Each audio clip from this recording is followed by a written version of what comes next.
اللہ تعالیٰ نے ہر نبی کو اس کے دور میں رائج علوم و فنون کے لحاظ سے معجزے عطا کیے۔ موسیٰ علیہ السلام کے دور میں جادوگری کا عروج تھا، عیسیٰ علیہ السلام کے زمانے میں میڈیکل سائنسز کی ترقی خیرہ کن تھی، اور ہمارے پیارے آقا حضرت محمد صلی اللہ علیہ وآلہ وسلم کے دور میں عرب میں فصاحت و بلاغت کا چرچا تھا۔ قرآن حکیم میں فصاحت و بلاغت اس درجہ تھی کہ اللہ تعالیٰ نے عربوں کو ایک کھلا چیلنج دیا کہ تم ایک آیت اس کی مثال اس کی تمثیل میں بنا کر لے آؤ، لیکن وہ اس میں ناکام رہے۔ مگر خواتین و حضرات، غور و فکر کرنے والوں کے ذہنوں میں یہ سوال ضرور ابھر سکتا ہے کہ موجودہ دور میں مروجہ علوم و فنون کے لحاظ سے فصاحت و بلاغت کو وہ درجہ نہیں دیا جا سکتا جو دیگر سائنسی علوم کو حاصل ہے، جبکہ قرآن کریم کو تو تاابد انسانیت کے لیے ہدایت کے لیے بھیجا گیا ہے۔ چنانچہ اس کا مطلب تو یہ ہے کہ سائنسی علوم پر فوقیت اور برتری کا راستہ بھی قرآن کریم ہی سے ہو کر گزرتا ہے۔ پیپ لائیو کے آج کے سیشن میں آپ کو خوش آمدید کہتے ہیں، اور آج ہم آپ کو ایک ایسا معجزاتی واقعہ سنانے جا رہے ہیں جو امریکہ میں وقوع پذیر ہوا،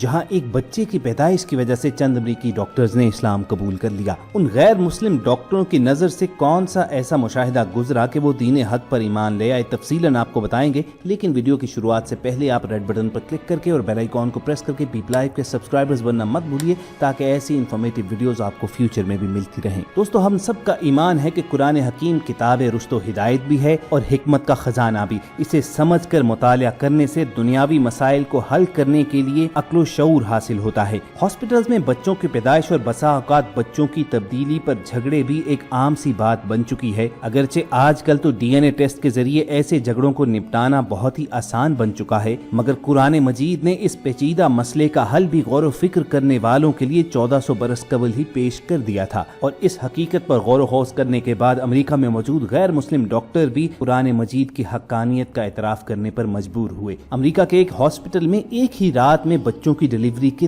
2 کیسز آئے، ایک عورت کے بطن سے لڑکا جبکہ دوسرے کے ہاں لڑکی پیدا ہوئی، اور وہاں پر ہاسپٹلز میں عام دستور ہے کہ بچے کے پاؤں یا انگوٹھے پر ٹیگ لگا دیا جاتا ہے اور اس ٹیگ پر والدین کا نام درج ہوتا ہے، لیکن میڈیکل سٹاف کی غلطی کی وجہ سے ٹیگ میں کنفیوژن پیدا ہوئی اور اس بچے کی شناخت میں تھوڑی مشکل ہو گئی۔ اگرچہ اسی وقت بلڈ ٹیسٹ وغیرہ کر کے سائنسی طریقہ اختیار کر کے اس ایشو کو ریزالو کر لیا گیا، مگر آپریشن تھیٹر میں موجود ڈاکٹرز میں یہ بحث شروع ہو گئی کہ اگر آج میڈیکل سائنسز ایسی ترقی نہ کی ہوتی تو پھر یہ ایشو کس طرح حل ہوتا، اور والدین ہمیشہ شک میں ہی گرفتار رہتے کہ یہ ان کا بچہ ہے بھی کہ نہیں۔ بچوں کی نگرانی کرنے والے ڈاکٹرز کی ٹیم میں ایک نوجوان مسلمان مصری ڈاکٹر بھی موجود تھا۔ اس کے امریکی کولیگز نے اسے مخاطب کرتے ہوئے کہا کہ تمہارا تو ہمیشہ دعویٰ رہتا ہے کہ اسلام مکمل ضابطہ حیات ہے جو زندگی کے ہر پہلو کی جانب رہنمائی کرتا ہے، ہر مسئلے کا حل بتاتا ہے، تو اگر سائنس نے اتنی ترقی نہ کی ہوتی تو تم اس سچویشن میں کیا کرتے؟ اس مصری ڈاکٹر نے فخری انداز میں اپنے دوستوں کی جانب دیکھتے ہوئے کہا کہ ہاں، میرا یہ ایمان ہے کہ میرا دین زندگی کے ہر پہلو کا احاطہ کرتا ہے، اور اللہ کا انسانیت کے نام پیغام قرآن مجید اس زندگی میں درپیش ہر قسم کے مسائل کا حل پیش کرتا ہے۔ میرا یہ تم سے وعدہ رہا کہ میں اس مسئلے پر بھی کوئی قرآنک گائیڈنس تم تک ضرور پہنچاؤں گا۔ اس مسلمان ڈاکٹر کو جب سالانہ چھٹیاں ہوئیں تو اس نے اپنے وطن مصر کا رخ کیا، اور وہ اس پوچھے گئے سوال کا جواب تلاش کرنے کے لیے مصر کی مشہور درسگاہ جامعۃ الازہر پہنچا۔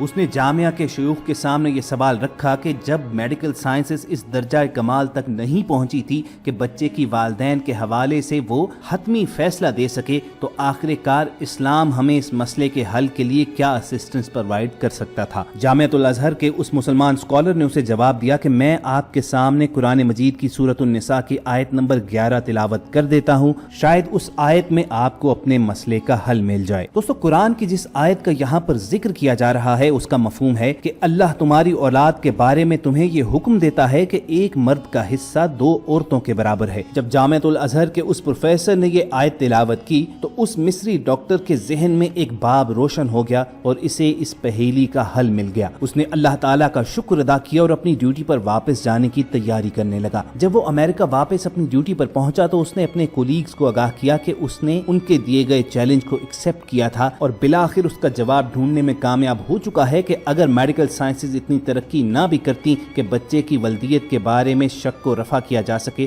تو اسلام اس حوالے سے بھی گائیڈنس دے سکتا تھا۔ اس مصری ڈاکٹر نے اپنے کولیگ سے کہا کہ ان دونوں بچوں کی ماؤں کے دودھ کے سیمپلز لیبارٹری میں منگوائے جائیں۔ اس کی فرمائش پوری کر دی گئی۔